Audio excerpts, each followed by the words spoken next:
কখনো কোনো পাখিকে দেখেছেন? যখন তারা ডিম পাড়তে প্রস্তুত হয় তখন তারা সবচেয়ে আগে একটা স্থান খোঁজে, একটা স্থান যা বর্ষা, রৌদ্র আর শত্রুর থেকে সুরক্ষিত হয়। তারপর তারা বাসা তৈরি করে, তারপরেই ডিম পাড়ে।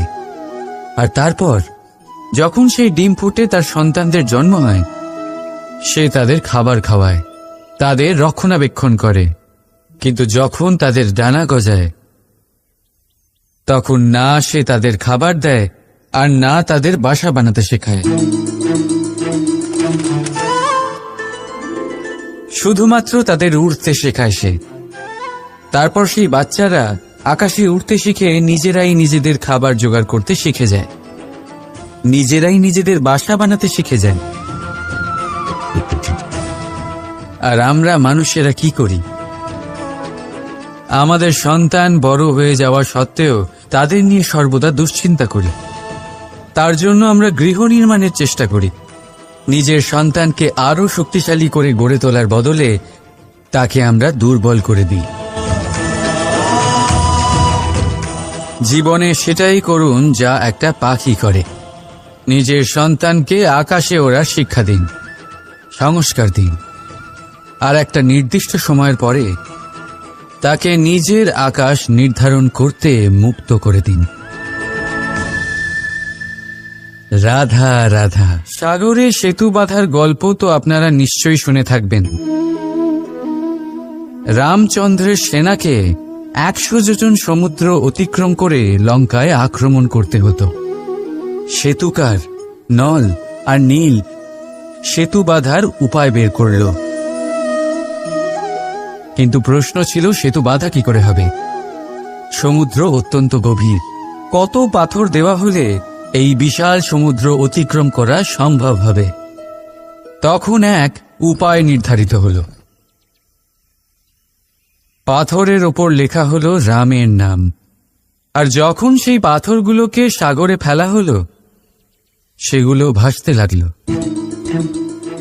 এবারে কেউ বলবেন এটা রামচন্দ্রের নামের মহিমা, কেউ বলবেন এটা নারায়ণের কোনো জাদু।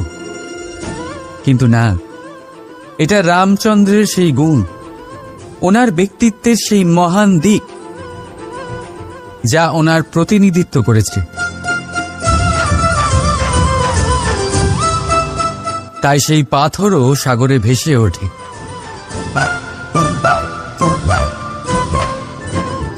ঠিক সেইভাবেই যেখানে আমরা থাকি না, সেখানে আমাদের গুণ আমাদের প্রতিনিধিত্ব করে।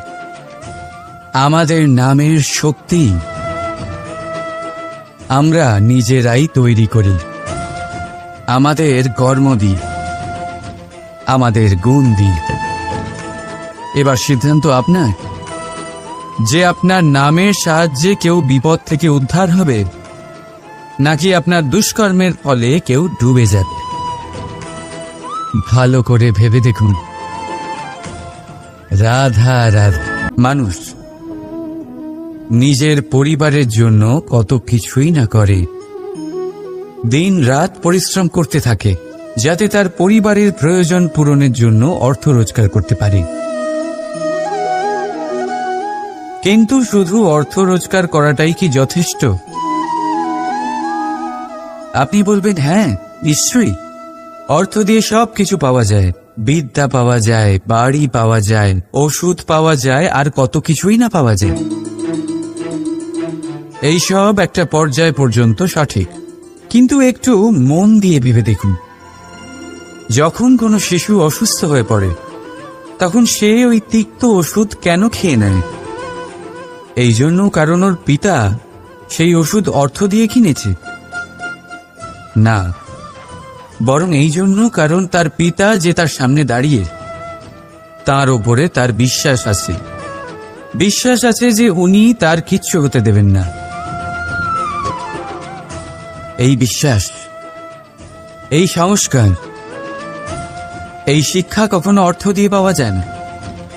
এইটা পাওয়া যায় সেই সময় থেকে যা মাতা পিতা তাদের সন্তানের সাথে কাটিয়েছেন। তাই জীবনে অর্থ অবশ্যই উপার্জন করুন, কিন্তু নিজের পরিবারকেও সময় দিন।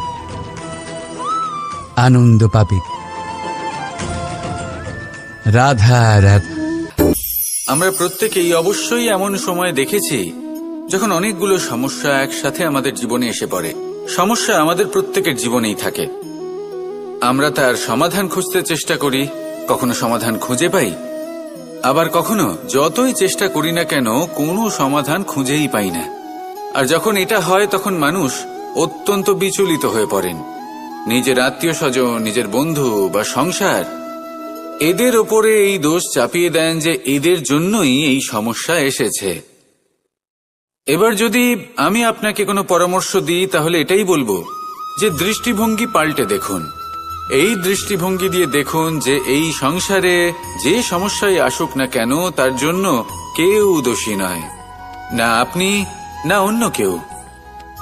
এই পুরো খেলাটাই আপনার মানসিকতা, আপনার দৃষ্টিভঙ্গির, আপনার মনের। কিভাবে বোঝাচ্ছি? যখন আমাদের মন শক্ত থাকে তখন কঠিন থেকে কঠিনতর পরিস্থিতিও আমাদের জীবনে খুব বেশি হলে প্রতিস্পর্ধা হয়ে থেকে যায়। সেখানে যদি আমাদের মন দুর্বল থাকে তখন অল্প কঠিন পরিস্থিতিও আমাদের কাছে খুব বড় সমস্যা হয়ে যায়, তাই না? একটা শক্ত মন কঠিন পরিস্থিতিকে প্রতিস্পর্ধা হিসেবে দেখে আর তার মধ্যে ওটা সুযোগ খুঁজে নেয়। আমাদের শুধু এটাই করতে হবে। এই সংসারে অন্য কাউকে দোষী মনে করলে আপনার সমস্যা দূর হয়ে যাবে না। সেই জন্য এই সংসারকে দোষ দেওয়ার বদলে এই সমস্যার মূলে চলে যান, সেটাকে বুঝুন, নিজের এই মনকে শক্ত করে তুলুন। যদি আপনার মন শক্তিশালী হয় তাহলে এই সংসারে অনেক বড় বড় কঠিন থেকে কঠিনতর পরিস্থিতিও যদি আসে, আপনার জীবনে যতই বড় বড় সমস্যা আসুক না কেন আপনার লক্ষ্য লাভে বাধা দিতে পারবে না। আসুন আমার সাথে ভালোবেসে বলুন, রাধা রাধা। কখনো এই প্রকৃতির দিকে তাকিয়ে থাকবেন।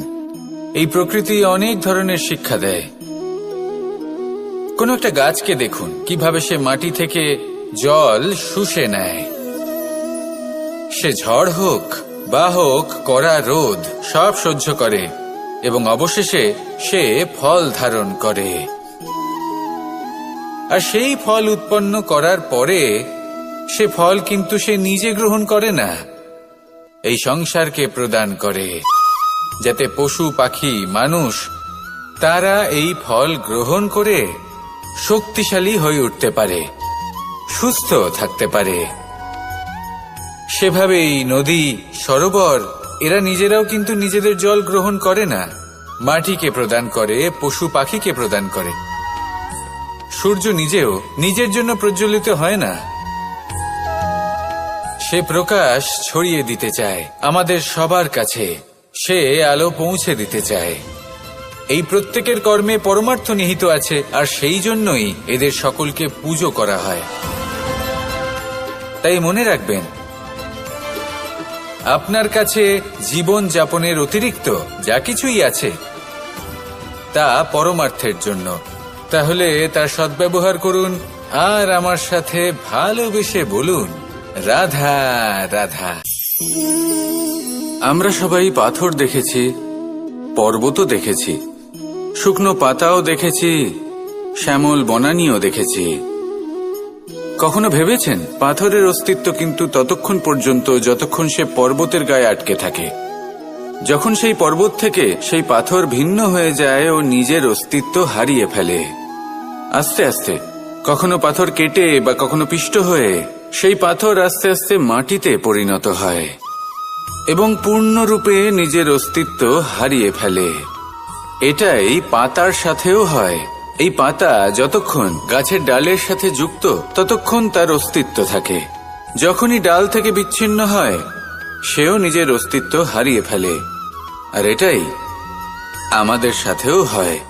যতক্ষণ আমরা নিজেদের আপনজনের সাথে যুক্ত থাকি আমাদের অস্তিত্ব বজায় থাকে। যখন আপনজনদের সাথে সম্পর্ক ছিন্ন করি তখন আমরাও আমাদের অস্তিত্ব হারিয়ে ফেলি। এবার এই সংসারের প্রত্যেক ব্যক্তি স্বতন্ত্র থাকতে চান, আর অনেক ব্যক্তি স্বতন্ত্র থাকবেন বলে আপনজনদের দূরে করে দেন আর তাদের সাথে এই সম্পর্ক ছিন্ন করেন। এটা কি সত্যি প্রয়োজন? আপনজনদের সাথে সম্পর্ক ছিন্ন করে নিজের অস্তিত্ব হারিয়ে ফেলা প্রয়োজনীয়, নাকি আপনজনদের সাথে সম্পর্ক বজায় রেখে নিজেদের স্বতন্ত্র করে রাখা সেটা আবশ্যক? নির্বাচন আপনারই। আসুন আমার সাথে ভালোবেসে বলুন, রাধা রাধা। আপনি কি কখনো নৌকা যাত্রা করেছেন?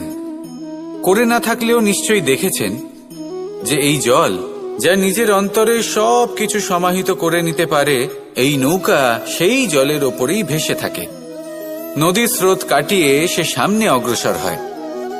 কিন্তু যদি এই নৌকায় কোনো ছিদ্র হয় তাহলে কিন্তু সেই নৌকা ডুবে যাবে। আর এতে কোনো তফাৎ হবে না যে সেই ছিদ্র ছোট নাকি বড়, নৌকা ডুবে যাবে। এই ছিদ্র হলো আমাদের জীবনে আমাদের অপগুণ, আমাদের দোষ, আমাদের বিকার। কখনো এটা ভাববেন না যে এই দোষ খুবই ছোট, এতে কিছুই যাবে আসবে না।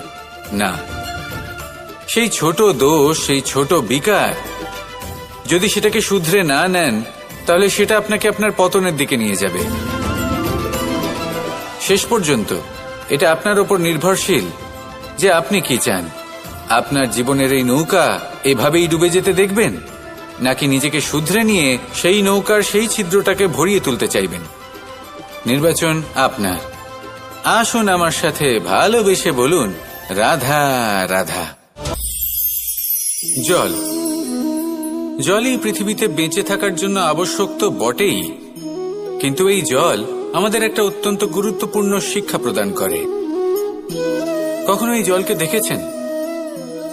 যে পরিস্থিতিতে এই জল প্রবাহিত হোক না কেন, এর উপর যা কিছুই প্রভাব থাকুক না কেন, এর পথে যতই বাধা আসুক না কেন, তার মধ্যে থেকে ও নিজের পথ ঠিক বের করে নেয়, কিন্তু নিজের প্রবাহ থামতে দেয় না, ক্রমাগত অগ্রসর হতে থাকে। সেরকমই একটা শিক্ষা যেটা আমরা জল থেকে পেয়ে থাকি তা হলো এটা, আমরা যখন জলের দিকে তাকাই তখন আমরা নিজের প্রতিবিম্ব দেখি, স্পষ্টভাবে দেখতে পাই। কিন্তু তখনই দেখতে পাই যখন এই জল শান্ত থাকে, স্থির থাকে। যদি এই জল অশান্ত হয়ে থাকে, স্থির না হয়, তাহলে আমরা এতে নিজের প্রতিবিম্ব দেখতে পাই না। এটাই আমাদের মনের সাথেও হয়ে থাকে।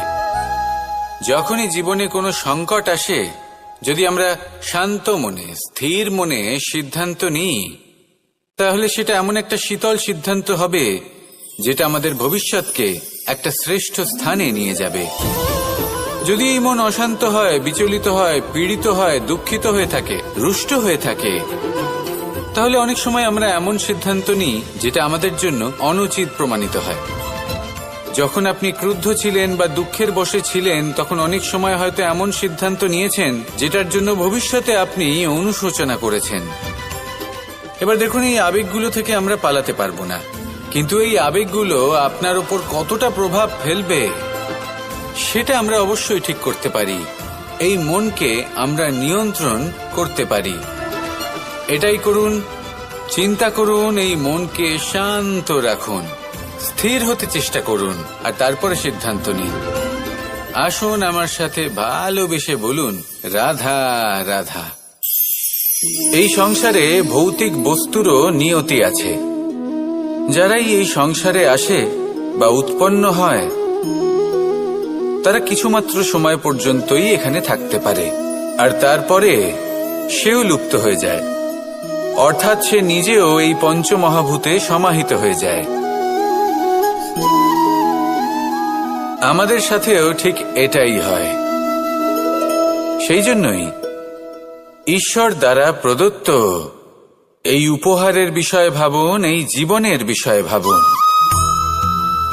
ঠিক যেমন বিশ্বাস ভঙ্গ হলে কোনো ব্যক্তি আমাদের কাছে অপরিচিত হয়ে যান, ঠিক সেরকমই শেষ নিঃশ্বাস ত্যাগের পর এই শরীরও আমাদের কাছে পরই হয়ে যায়। তাই এই শরীর থাকাকালীন শ্রেষ্ঠভাবে একে সদ্ব্যবহার করুন, এই জীবনে শ্রেষ্ঠ কর্ম করুন, আর এই জীবনকে শ্রেষ্ঠভাবে যাপন করার জন্য কিছু কথা বোঝা প্রয়োজনীয়। যদি আপনি কারোর প্রশংসা করেন তাহলে পূর্ণ হৃদয় দিয়ে করুন, যদি আপনি হস্তক্ষেপ করে থাকেন তাহলে মস্তিষ্ক দ্বারা করুন। যদি আপনি সমীক্ষা করেন তাহলে বিবেক দ্বারা করুন। যদি আপনি ধন অর্জন করতে চান তাহলে নীতি অনুসারে চলুন। যদি জীবনযাপন করতে চান তাহলে রীতি মেনে করুন। আর যদি ঈশ্বরের ভজন করতে চান তাহলে ভক্তিভাব নিয়ে করুন। শুধু এই কথা মনে রাখবেন যে আপনার এই জীবন কিন্তু অনিশ্চিত কাল পর্যন্তই আছে। কতক্ষণ আছে সেটা কেউ জানে না। তাই কিছু মুহূর্ত যেটা যাপন করতে আমরা এখানে এসেছি সেখানে ক্রোধ, অহংকার, ঈর্ষা, এইসব আবেগের কি গুরুত্ব বলুন তো? এগুলো ত্যাগ করুন। মানুষকে ক্ষমা করতে শিখুন। আস্তে আস্তে বিশ্বাস করতে শিখুন। এই সংসারে নিঃস্বার্থভাবে প্রেম করতে শিখুন আর সবার মধ্যে আনন্দ বিতরণ করুন। তাই এই সব গুণ যদি আপনি আত্মসাৎ করতে পারেন তাহলে আপনার জীবনে শুধু আনন্দ এবং আনন্দই বিরাজমান হবে। আসুন আমার সাথে ভালোবেসে বলুন, রাধা রাধা রাধা রাধা রাধা রাধা। ধর্মরথের 4টি অশ্ব চালানোর জন্য যিনি সারথি হবেন তার যে 4টি গুণ থাকা প্রয়োজন সেই সমস্ত গুণ অর্জুনের মধ্যে উপস্থিত রয়েছে। কর্মের শক্তি রয়েছে, ধর্মের প্রতি আসক্তি রয়েছে, জ্ঞানের অভিব্যক্তি রয়েছে এবং সমর্পণের ভক্তি রয়েছে। নিশ্চিত রূপে ধর্মরথে সারথি হবার জন্য অর্জুনই সব থেকে যোগ্য। আর ও শুধুমাত্র দ্রৌপদীর স্বামীই হবে না, ইতিহাসে কুরুবংশের রাজকুমার বা ইন্দ্রপুত্রের নামেই শুধু পরিচিত হবে না, বরং অর্জুনই স্বয়ং ইতিহাস রচনা করবে। অর্জুনই হবে কৃষ্ণ সারথি। যত্র যোগেশ্বর কৃষ্ণ তত্র পার্থ ধনুর্ধর। তাহলে আসুন আর আমার সাথে ভালোবেসে বলুন, রাধা রাধা।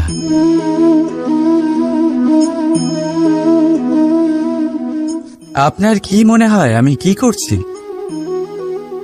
আপনি বলবেন আমি প্রদীপ জ্বালাচ্ছি।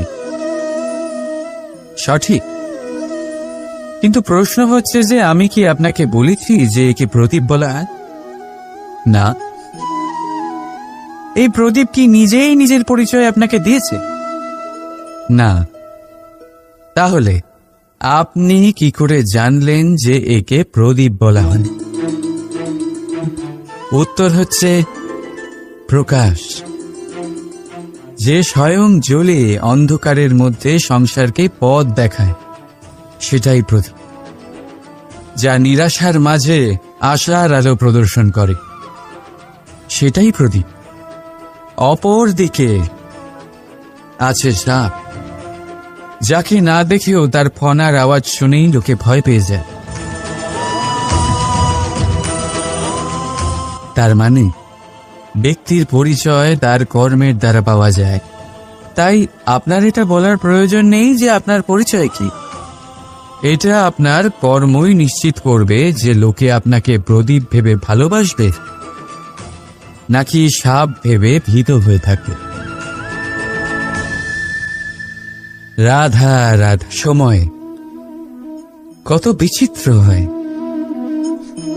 সময় আমাদের পক্ষে থাকলে আমরা নিজেদের রাজা মনে করে নিই, আর সেই সময় যদি বিপক্ষে চলে যায় তাহলে নিঃস্ব হতে সময় লাগে না। তাই মানুষের একটা অভ্যেস আছে, খারাপ সময়ের জন্য কিছু সঞ্চয় করা।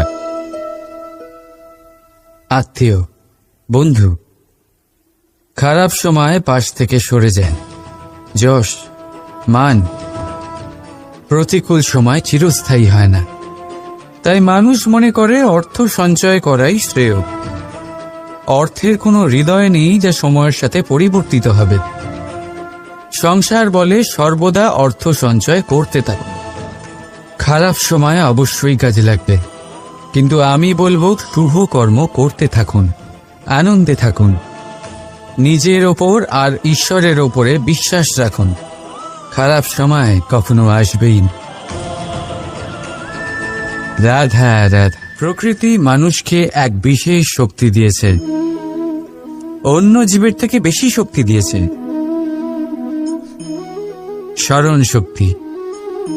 এই শক্তি মানুষকে অন্য জীবের থেকে ভিন্ন করে, ইতিহাস রচনা করার প্রেরণা দেয়, জ্ঞানকে বংশানুক্রমে এগিয়েও নিয়ে যায়। আর যারা ভুলে যান, অধিকাংশ সময় তারা উপহাস আর দয়ার পাত্র হয়ে যান। কিন্তু এটাই কি প্রকৃত রূপে সত্য? না। এই স্মরণ শক্তি মানুষের বিকাশের সব থেকে বড় বাধা হয়ে দাঁড়ায়। তার মনকে দূষিত করে দেয়। খারাপ অভিজ্ঞতা, কারোর করা বিশ্বাসঘাতকতা, কারোর কটাক্ষ বেশিরভাগ মানুষই ভুলতে পারেন না। আর তারপর প্রতিশোধ নিতে উদ্যত হন। প্রথমে সময় নষ্ট করেন প্রতিশোধের প্রস্তুতিতে, আর তারপর সময় নষ্ট করেন প্রতিশোধ নেওয়ার সুযোগ খুঁজতে। যদি সন্তুষ্টি পেতে চান, যদি জীবনে আনন্দ পেতে চান, তাহলে স্মরণ শক্তির সদ্ব্যবহার করুন। নিজের স্মরণ শক্তিকে চালনা করুন শুধুমাত্র ভালো কথা আর ভালো স্মৃতির দিকে। জীবনে আনন্দ পাবে। রাধা রাধা। সংসারের সব থেকে বেশি কঠিন কাজ কোনটা? কেউ বলবেন যুদ্ধ করা, কেউ বলবেন ধন অর্জন করা, আবার কেউ বলবেন জ্ঞান অর্জন করা সব থেকে বেশি কঠিন। এবার প্রত্যেক ব্যক্তির নিজস্ব অভিজ্ঞতা আছে, আর সেই অনুসারে তার নিজস্ব একটা উত্তর আছে। সাধারণভাবে দেখতে গেলে এই সংসারে সব থেকে কঠিন হলো তপস্যা করা, অর্থাৎ সব কিছু ত্যাগ করে তপস্যায় নিজেকে বিলীন করে দেওয়া। এবার এর থেকে বেশি কঠিন এই সংসারে আর কি বা হতে পারে? এই সংসারে, এই সমাজে, নিজের পরিবারের মধ্যে থেকেও ধৈর্য ধরে সামনে অগ্রসর হওয়া, এটা হলো সব থেকে কঠিন কাজ। কারণ যখন আপনি তপস্যা করেন, তখন সেখানে আপনার ধৈর্য ভাঙার মতো কেউ থাকেন না, না কোনো বন্ধু, না কোনো আত্মীয়, না কোনো শত্রু, কেউ না। কিন্তু যখন আপনি এই সমাজে, এই পরিবারে থাকেন, কোনো না কোনো ব্যক্তি এসে আপনার ধৈর্যের বাঁধ ভেঙে দেওয়ার ক্ষমতা রাখেন। তারা আপনার ধৈর্যের বাঁধ ভেঙে দেয়, আর কখনো কখনো তারা অনিচ্ছাকৃতভাবেই সেটা করে থাকেন।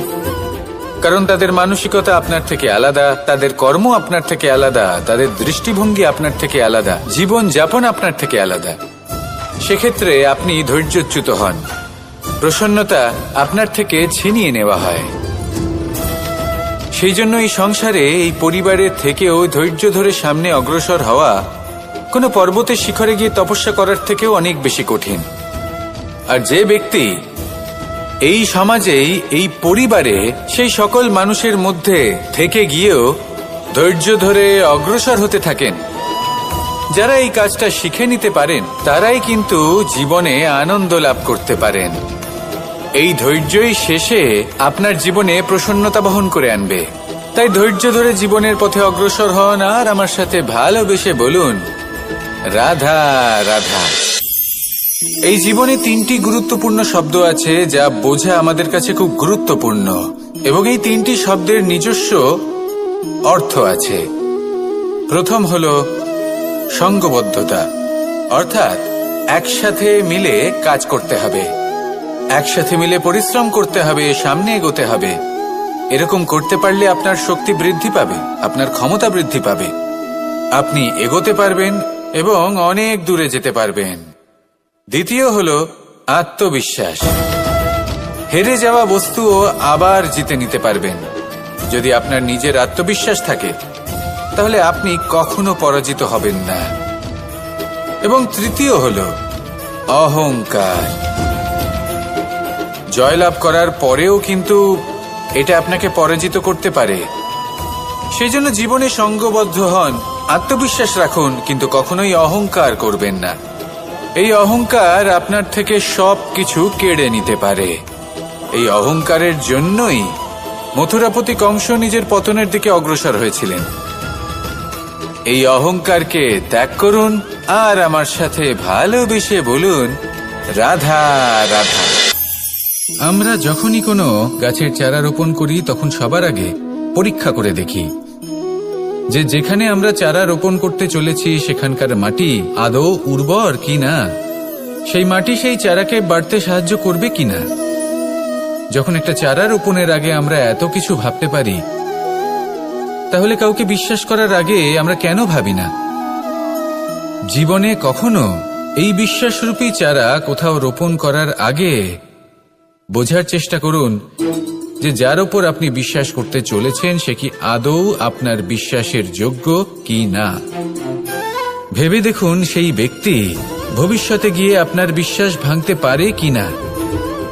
এটাও ভেবে দেখুন যে যাকে আপনি বিশ্বাস করতে চলেছেন তাকে আপনি বিশ্বাস করলে নিজের জীবনের উদ্দেশ্যে আপনি অগ্রসর হতে পারবেন কিনা।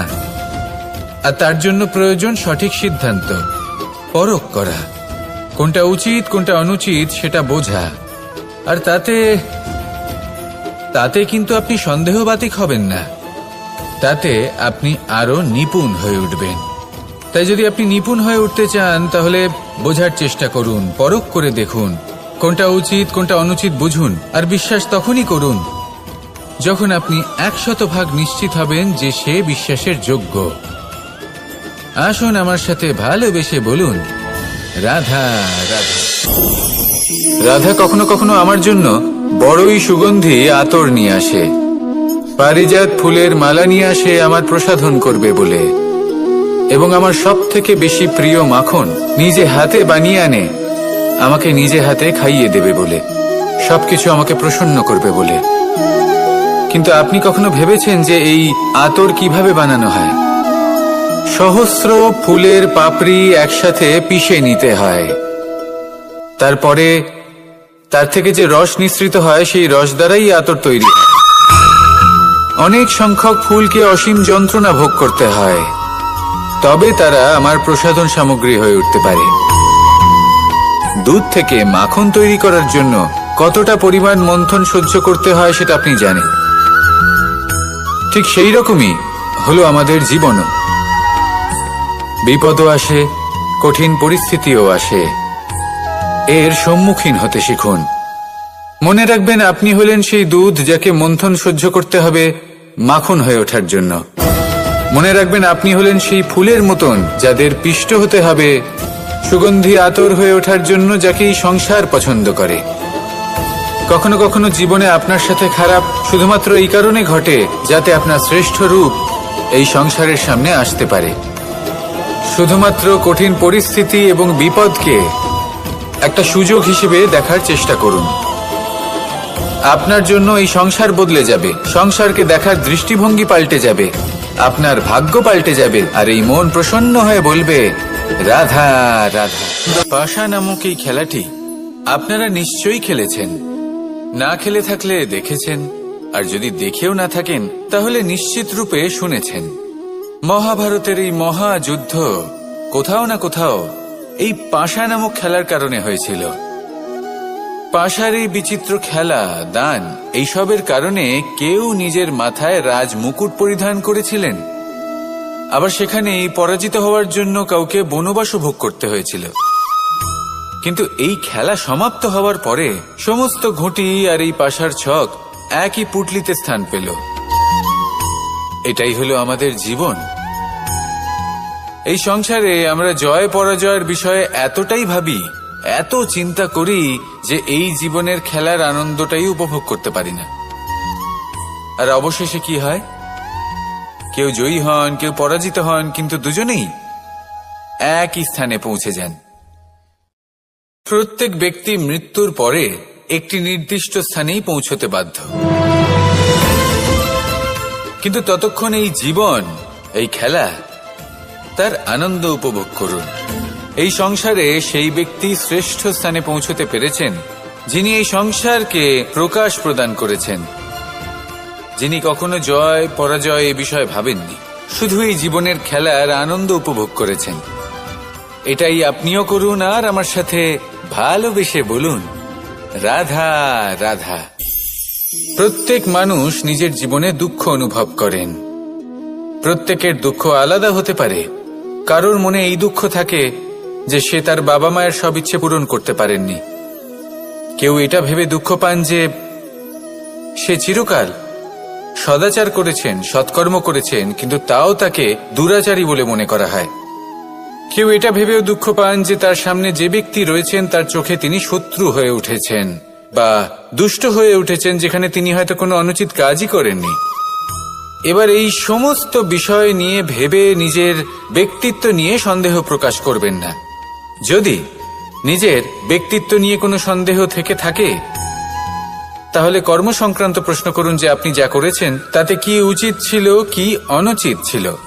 যেটা প্রয়োজন সেটা এটা বোঝার যে আপনার অন্তর্মন, আপনার বিবেক আপনাকে কি বলছে, আর আপনার অন্তর্মন আর আপনার বিবেক আপনাকে যেটা করতে বলবে শুধু সেটাই করুন। আর তারপরে এই সংসার কি বলবে, কি ভাববে সেসব নিয়ে ভাবতে যাবেন না। কারণ এই সংসার তো ঈশ্বরকেও প্রশ্ন করে থাকে, ঈশ্বরকেও দোষী মনে করে। কখনো কখনো যখন কোনো ঘটনা মানুষের ইচ্ছা অনুযায়ী ঘটে না, তখন মানুষ এটা বলে যে হে ঈশ্বর, আপনি আমার পাশে থাকলেন না, আপনি বড়ই কঠোর, এটা আপনার দোষ। যেখানে বেশিরভাগ সময় হয়তো সে নিজেই নিজের কর্মফল ভোগ করছে। আর কখনো কখনো ঈশ্বর হয়তো তার জন্য আরো ভালো কোনো পরিকল্পনা করে রেখেছেন, কিন্তু মানুষ সেটা বুঝতে পারে না। তাই দিনের শেষে যেটা প্রয়োজন সেটা হলো নিজের মনের কথা বুঝতে হবে। আপনার বিবেক কি বলছে শুধু সেটাই করুন, আর সামনে এগোতে থাকুন। আমার সাথে ভালোবেসে বলুন, রাধা রাধা।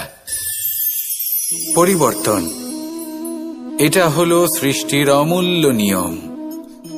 এই সংসারে সবকিছু সময়ান্তরে পরিবর্তিত হয়, এই সময়ও পরিবর্তিত হয়। পরিবর্তন চিরকাল হয়ে এসেছে আর চিরকাল হতে থাকবে। কিন্তু এবার আমরা সেই পরিবর্তন কিভাবে লাভ করব যেটা আমাদের প্রয়োজন, যেটা আমরা চাই।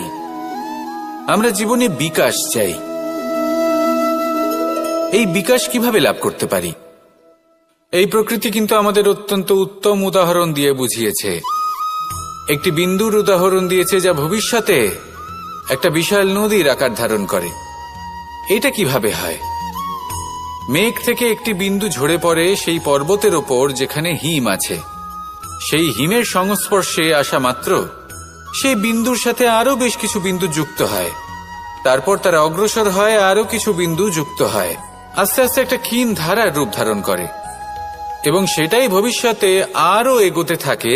অনেকটা যাওয়ার পর যখন অনেক সংখ্যক বিন্দু একসাথে যুক্ত হয়, তখন সেটা বিশাল নদীর আকার ধারণ করে। এবার আমরা মানুষ বলে আমাদের সাথে এই নিয়মের অন্যথা হয় তা নয়। আমরাও এই প্রকৃতির অংশ, আমাদের ক্ষেত্রেও একই নিয়ম প্রযোজ্য। যখন পরিশ্রম করে অনেক সংখ্যক বিন্দু আমরা একত্রিত করব, তখনই পরিবর্তনের নদী প্রবাহিত হবে। প্রয়োজন হলো নিরন্তর পরিশ্রম করা এবং ধৈর্য ধরা। এটা করতে থাকুন, জীবনে সবকিছু লাভ করতে পারবেন। কারণ প্রকৃতি আমাদের এটাই শিখিয়েছে, আর আমরা এই ব্রহ্মরই একটি অংশ, যার দ্বারা এই ব্রহ্মাণ্ড নির্মিত। আসুন আমার সাথে ভালোবেসে বলুন, রাধা রাধা। আমাদের জীবনে গুরুজনেরা, জ্ঞানী মানুষজন সবসময় একটা কথা বলেন, ধৈর্য ধরো। শুধুমাত্র দুটো শব্দ, কিন্তু কতটা বিশাল সেটা বোঝার চেষ্টা করুন। ছোট একটা অস্ত্র হাতে নিন এবং একটা বিশাল পর্বতে নিরন্তর প্রহার করতে থাকুন। ধৈর্য ধরে সেই কাজ করতে থাকুন। এমন একদিন আসবে এই বিশাল পর্বতে আপনি একটা পথ তৈরি করবেন। কোনো ধনুর্ধর যখন নিজের বিদ্যা অর্জন করেন, তখন তাকেও ধৈর্য ধরতে হয়, তার নিজেকে সময় দিতে হয়, তবেই সে ধনুর্বিদ্যা শিখতে পারে। সেইভাবে আমাদের জীবনেও ধৈর্য ধরার খুব প্রয়োজন। পরিবারে ধৈর্য রাখতে পারলে তাহলে আস্তে আস্তে দেখবেন প্রেম বৃদ্ধি পাচ্ছে। সমাজে যদি ধৈর্য রাখতে পারেন, তাহলে আস্তে আস্তে এই সমাজ আপনাকে সম্মান করবে। যদি নিজের জীবনে ধৈর্য রাখতে পারেন, তাহলে নিজে থেকেই আত্মবিশ্বাস বাড়বে, নিজের বিকাশ হবে, জীবনে সবই সম্ভব যদি ধৈর্য রাখতে পারেন। হয়তো আস্তে আস্তে হবে, কিন্তু হবে অবশ্যই। শুধু ধৈর্য রাখুন, কারণ ধৈর্যই সব থেকে বড় পুঁজি। আসুন আর আমার সাথে ভালোবেসে বলুন, রাধা রাধা। আমাদের জীবনে যখনই আমরা কোনো বড় দায়িত্বের সম্মুখীন হই, তখন আমরা তার থেকে দূরে পালাই, আর এই অজুহাত দিই যে না না, এত বেশি ভার বহন করার যোগ্যতা আমার নেই, আমি করতেই পারবো না। দেখুন, এই সংসারে ভিন্ন ভিন্ন ধরনের গাছ আছে, ছোট গাছ, বড় গাছ, কিন্তু বটগাছের মতো বড় এবং নিবিড় গাছ আর একটাও নেই। সে নিঃস্বার্থভাবে এই সংসারকে সেবা করে যায়, ছায়া প্রদান করে, শীতলতা প্রদান করে। আর যখন এমন সময় আসে যখন তার ওপর বোঝা অত্যন্ত বেড়ে যায়, সে কিন্তু কোনোভাবেই ভেঙে পড়ে না। তখন সে নিজের নিঃস্বার্থ কর্মের ফল লাভ করে, সেই নিঃস্বার্থ কর্ম যা সে করেছে। তার দেহ থেকে ছোট ছোট ঝুড়ি বার হয় এবং তা কাণ্ডের আকার ধারণ করে। সেই কাণ্ড মাটির কাছে পৌঁছয় এবং তারপর তা বটগাছের সহায়ক হয়ে ওঠে। সে ভেঙে পড়ে যায় না। এইভাবে আপনিও জীবনে নিঃস্বার্থভাবে সবার সেবা করুন, ভালোবাসুন, সবাইকে সাহায্য করুন। যেদিন আপনার ওপর বোঝা অত্যন্ত বেড়ে যাবে, সেদিন এই সব মানুষ আপনাকে সাহায্য করার জন্য আসবেন, আপনার শক্তি হয়ে উঠবেন, আর আপনি বটগাছের মতোই মহান এবং বিশাল হয়ে উঠবেন। আসুন আর আমার সাথে ভালোবেসে বলুন, রাধা রাধা। একটা শব্দ আছে, পরিস্থিতি। অনেক মানুষের মুখে আমরা এই শব্দ শুনি। জীবনে যখন অসফল হই, দুঃখ আসে, সংকট আসে, কোনো বিপদ ঘনিয়ে আসে, তখন সমস্ত দোষ আমরা পরিস্থিতির ওপর চাপিয়ে দিই, আর দেখতে গেলে কোথাও না কোথাও ঠিকই করি। এই পরিস্থিতি প্রত্যেক দিনের মতো পাল্টাতে থাকে, কিন্তু এই দিন, এই রাত, এমন কেউ আছেন যিনি এর উপরেও নিয়ন্ত্রণ সাধন করেন, আর তিনি হলেন সূর্য। ঠিক সেই রকমই আমাদের জীবনেও সূর্য হলো এই মন। যদি এই মনের উপর আমরা নিয়ন্ত্রণ করতে পারি, তাহলে আমরা জীবনকেও নিয়ন্ত্রণ করতে পারবো।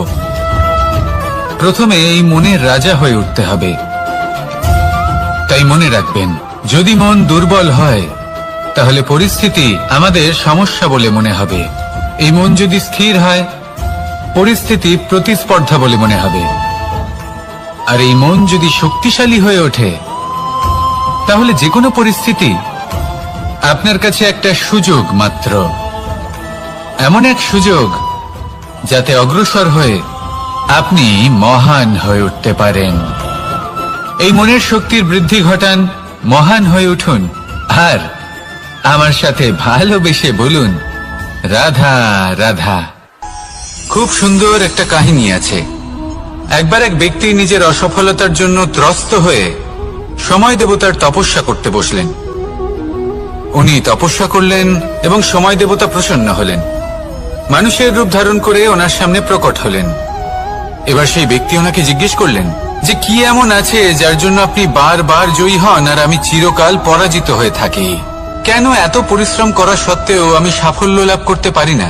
তখন সময় দেবতা উত্তর দিলেন যে দিন হোক বা রাত, ঝড় হোক বা ভূমিকম্প, রোদ হোক বা বৃষ্টি হোক, সময়ের সূত্রপাত হোক বা প্রলয়, আমি থামি না, আমি চলতেই থাকি। আর সেই জন্য যিনি থেমে যান তিনি পরাজিত হন আর আমি জয়ী হই।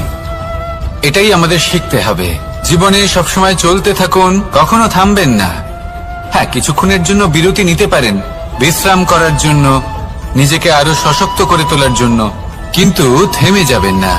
নিরন্তর কর্ম করতে থাকুন, পরিশ্রম করতে থাকুন, তবেই এই সংসার আপনাকে মনে রাখবে।